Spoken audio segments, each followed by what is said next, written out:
She called me a pathetic nobody, so I let her expose herself. She was using me until the truth caught up.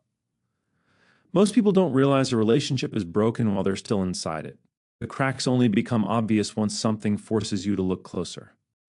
Our original poster, let's call him Daniel, shared this situation not to brag or gain sympathy. He simply needed to make sense of the betrayal he had just uncovered. I don't think he was trying to create conflict or humiliate anyone. He was simply processing what had happened and figuring out how to respond. But what he discovered forced him to see the person he loved very differently. Daniel was engaged to Clara. Wedding plans were underway. Families were involved. Money had already been spent. From the outside, they looked stable, comfortable, secure. There was history, there were expectations, and there was an unspoken assumption that respect was mutual, until Daniel accidentally learned it wasn't. The problem didn't start with cheating, it started with contempt. One night, Daniel saw Clara's group chat with her friends. What he read wasn't frustration, it wasn't venting, it was targeted cruelty. She called him a pathetic nobody, a temporary solution, a man she was using for stability while she searched for someone better. And the worst part, she wasn't joking. She wasn't emotional. She was proud.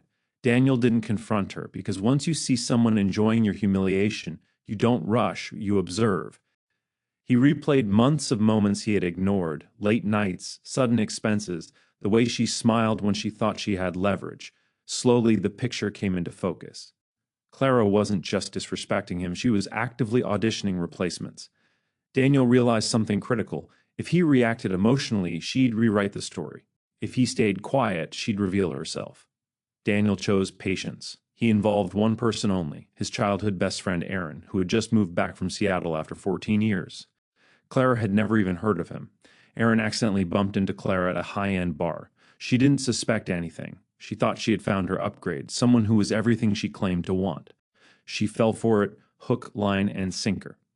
Once Clara believed she had found an upgrade, everything accelerated. She started spending aggressively, trips, gifts, expensive nights out. At home, she played the perfect fiancée. Behind the scenes, she mocked Daniel relentlessly. Every lie, every insult, every betrayal, documented. Daniel didn't guide her behavior. He didn't manipulate outcomes. He let her do what she was already willing to do. Then came the perfect reveal. The morning Clara was supposed to leave for Paris with Aaron, she left a note saying she was going on a girls' trip. She was confident, smug even, certain she had won.